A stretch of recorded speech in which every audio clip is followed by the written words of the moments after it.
Breaking news आहे। ज्योती मल्होत्रा संदर्भातली बातमी आहे। ज्योती मल्होत्राने मुंबईला अनेक वेळा भेट दिलेली होती। पाकिस्तानला संवेदनशील माहिती तिने मुंबईबद्दल पुरवली असावी असा संशय आहे। जुलै ते सप्टेंबर 2024 दरम्यान ती 3 वेळा मुंबईत आलेली होती। तिच्या वास्तव्यादरम्यान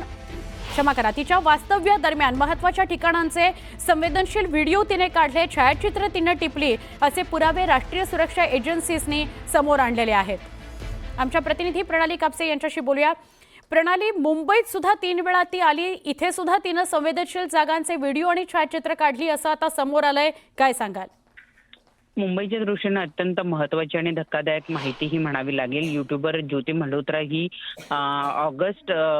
जुलै 2024 ते सप्टेंबर 2024 या कालखंडामध्ये, विशेषतः आपण जर बघितलं तर हा तोच कालखंड आहे ज्या कालखंडामध्ये महाराष्ट्रामध्ये निवडणुका सुद्धा होऊ घातलेल्या होत्या।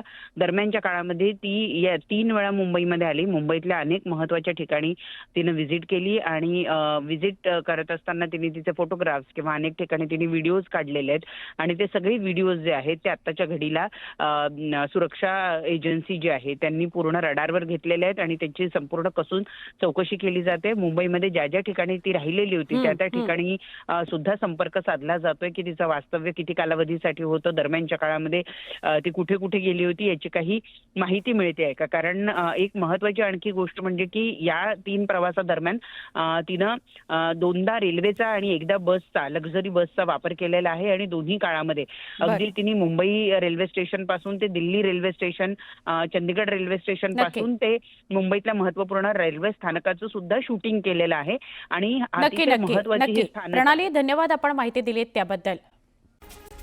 जळगावात वादळी वाऱ्यासह मुसळधार पाऊस झाला, त्यामुळे काही अंशी नागरिकांना उकाड्यापासून दिलासा मिळाला। दिवसभर उन्हाच्या झळांनी त्रस्त झालेल्या नागरिकांना पावसामुळे दिलासा मिळाला। लातूरमध्ये पावसानं जोरदार कमबॅक केलेलं आहे। काही काळ विश्रांती घेतल्यावर आलेल्या पावसामुळे नागरिकांचा चांगलाच घोळ झाला। चाकण आळंदीत मुसळधार पावसानं आगमन केलेलं आहे। यावेळी रस्त्यावर पाणीच पाणी झालं, वाहतुकीवर त्याचा परिणाम झाला। अकोल्यामध्ये वादळी वाऱ्यासह मुसळधार पाऊस झाला। जोरदार पावसामुळे वीज पुरवठा खंडित झाला। पावसामुळे पिकांना फटका बसला, शेतकरी संकटात सापडला। रत्नागिरीत मान्सूनपूर्व पावसानं हजेरी लावली। रत्नागिरीला पावसाचा ऑरेंज अलर्ट देण्यात आलाय। पहाटेपासूनच मुसळधार पावसानं हजेरी लावली। उकाड्यानं हैराण झालेल्या नागरिकांना दिलासा मिळाला। सलग 2 दिवसांपासून सुरू असलेल्या वळवाच्या पावसामुळे मावळमधील रस्ते जलमय झाले। सर्वत्र रस्त्याची कामं सुरू झाली। चिखलातून मार्ग काढणं कठीण झालं। पावसाळ्यापूर्वी कामं होणं अपेक्षित असताना कामं पूर्ण न झाल्यानं नागरिकांनी नाराजी व्यक्त केली। पुण्यामध्ये सलग दुसऱ्या दिवशी पावसानं हजेरी लावली आहे। शहरातील काही भागात पावसाचा जोरदार सरी बरसल्या, त्यामुळे काही ठिकाणी वाहतूक कोंडी झाली होती। गोंदिया जिल्ह्यात वादळी वाऱ्यासह पावसानं हजेरी लावली। पावसामुळे पिकांना धोका निर्माण झाला। शेतकरी हवालदिल झाला। रब्बी हंगामातील धान पिकाला पावसाचा फटका बसला, त्यामुळे शेतकऱ्यांचे कष्ट वाया गेले। जळगावच्या 40 गावात पाचोरा आणि भडगाव तालुक्यात पावसाचा कहर बघायला मिळाला। वादळी वाऱ्यासह झालेल्या पावसानं केळी, पपई, लिंबू या फळबागा जमीनदोस्त केल्या। मका, ज्वारी, बाजरीचंही अतोनात नुकसान झालं। रायगडच्या रोहा तालुक्यात पावसानं धुमाकूळ घातला। व्यापारी वर्गाला पावसाचा चांगलाच फटका बसला। शहरातील मुख्य बाजारपेठ पाण्याखाली गेली। नागरिकांची तारांबळ उडाली। मुंबईत मुसळधार पावसामुळे जनजीवन विस्कळीत झालं। सर्वत्र जोरदार पाऊस झाला। नवी मुंबईच्या वाशीत भिंत कोसळली। वादळी वाऱ्यामुळे वाशी नाका फ्रीवेची सीमा भिंत कोसळली। सुदैवानं कोणतीही जीवितहानी झाली नाही। मोठा अनर्थ टळला। वसई, विरार, मीरा भाईंदरला रात्री पावसानं झोडपून काढलं। रात्री उशिरा कामावरून परतणाऱ्या चाकरमान्यांचे पावसामुळे मोठे हाल झाले। पालघरमध्ये पुढील 4 दिवस मुसळधार पावसाचा अलर्ट देण्यात आलाय। हवामान खात्यानं दिलेल्या या अलर्टमुळे मच्छीमारांनी समुद्रात न जाण्याचं आवाहन केलं। सोलापुरामध्ये पावसानं धुमाकूळ घातला। मुसळधार पावसामुळे अनेक सखल भागात पाणी साचलं। अनेक भाग रस्ते जलमय झाले।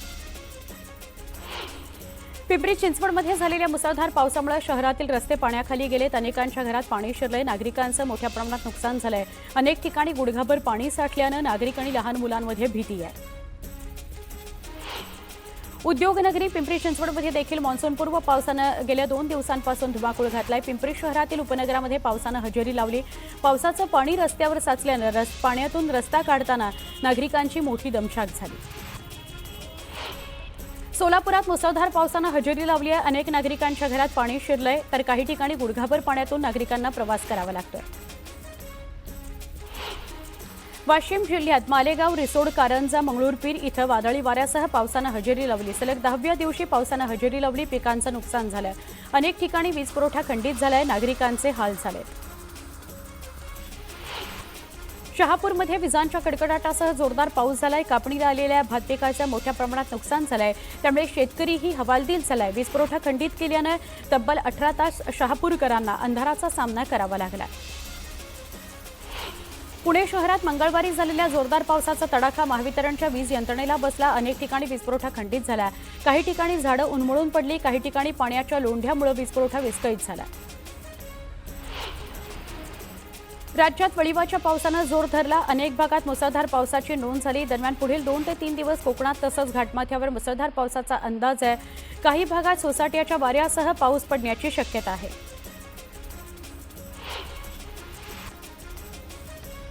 कोल्हापूरच्या गोकुळ दूध संघाचे अध्यक्ष अरुण डोंगळे यांचा राजीनामा मंजुरीकरता आज संचालक मंडळाची बैठक होती आहे। राजीनामा मंजूर केल्यानंतर तातडीनं तो सहकार निवडणूक प्राधिकरणाकडे पाठवला जाणार आहे। जळगावच्या बहाळ इथल्या ग्रामसेवकाला ग्रामस्थांनी चांगलंच धारेवर धरलं। परस्पर ठराव केल्यानं ग्रामस्थ संतप्त झाले। या बैठकीत बहाळ इथलं घरकुल योजना कारकुनाला कामावर घेण्याचा विषय चांगलाच गाजला। अमृत भारत रेल्वे स्टेशन अंतर्गत 103 रेल्वे स्टेशनचं लोकार्पण पंतप्रधान नरेंद्र मोदींच्या हस्ते होणार आहे। गोंदियाच्या आमगाव रेल्वे स्थानकाचं लोकार्पण यावेळी होणार आहे।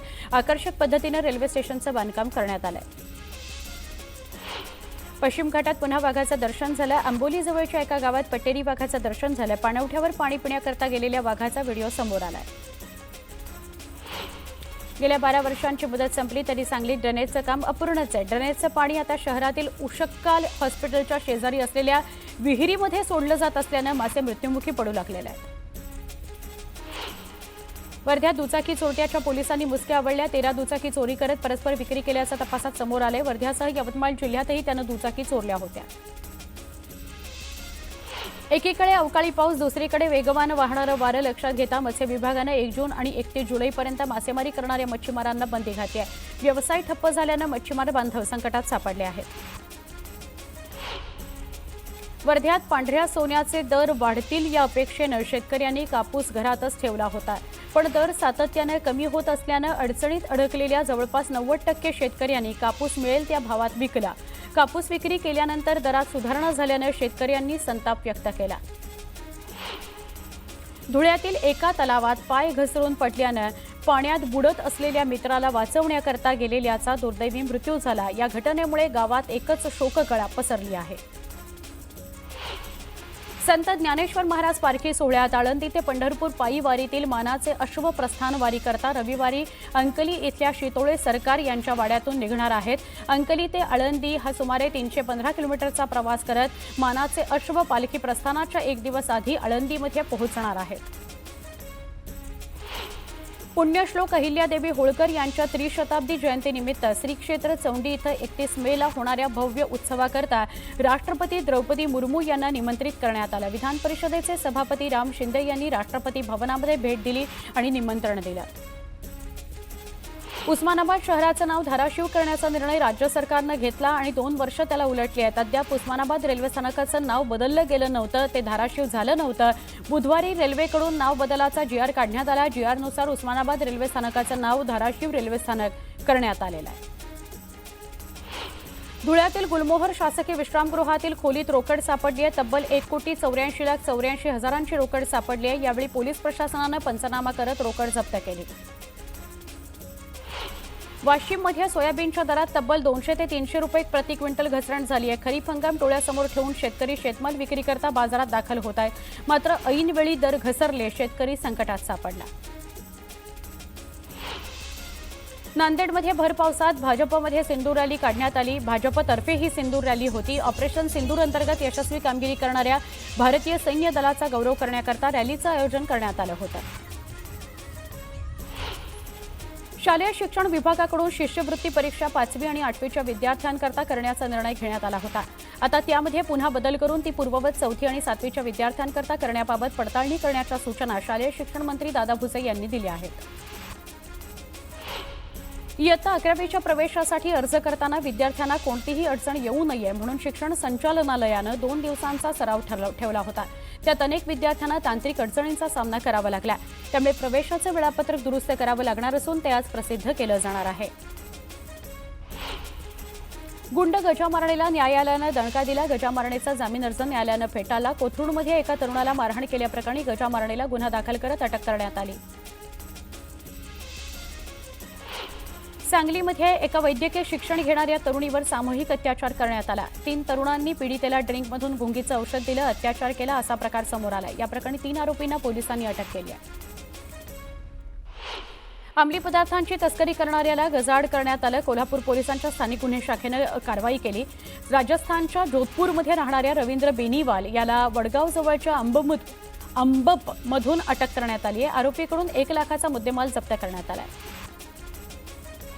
कराडमध्ये कोयना वसाहतीमध्ये बंद फ्लॅट फोडून चोरट्यांनी घरातलं 7 तोळे सोनं लंपास केलेलं आहे. या प्रकरणी पोलिसांनी गुन्हा दाखल केलाय. नाशिकमध्ये जिंदल कंपनीला भीषण आग लागली. आगीचं कारण अद्याप अस्पष्ट आहे. अग्निशमन दलाकडून आगीवर नियंत्रण मिळवण्याचं काम सुरू असून लाखोंचं नुकसान झालंय. पुणे शहरातील नालेसफाईची कामं हातात घ्या. पावसाळ्यापूर्वीची सगळी कामं करून घ्या अशी मागणी शिवसेना नेते रवींद्र धंगेकर यांनी पुणे महापालिकेकडे केली आहे. रोजगार हमी योजनेच्या माध्यमातून ग्रामीण भागातील विकास कामांना चालना देण्याच्या उद्देशानं मावळचे आमदार सुनील शेळके यांच्या अध्यक्षतेखाली रोजगार हमी योजना समितीची पहिली आढावा बैठक मुंबईत पार पडली. यामध्ये राज्यभरातील कामांचा सखोल आढावा घेऊन प्रलंबित निधी मिळवण्याकरता केंद्र सरकारकडे पाठपुरावा करण्याचा निर्णय घेण्यात आला. केंद्रीय ग्राहक संरक्षण प्राधिकरण अर्थात CCPAनं उबरला दणका दिलाय. भाड्याव्यतिरिक्त बक्षिसाच्या आगाऊ मागणी प्रकरणी उबरला नोटीस बजावण्यात आली आहे. पुण्यातलं दळणवळण गतिमान करण्याकरता येरवडा ते कात्रज दरम्यान ट्विन टनल तयार केला जाणार आहे. या दृष्टीनं PMRDAनं प्रकल्पाच्या पूर्व व्यवहार्यतेचा अभ्यास करण्याकरता सल्लागार संस्थेची नियुक्ती करण्याचे निश्चित केले आहे.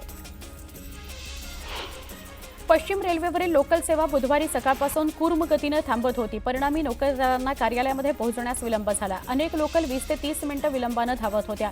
पश्चिम रेल्वेच्या बिघडलेल्या वेळापत्रकाबाबत प्रवाशांनी संताप व्यक्त केला आहे. मुंबईतील 96 अतिधोकादायक इमारतींची यादी म्हाडानं जाहीर केली आहे. या इमारतींमध्ये एकूण 3162 रहिवासी राहतात.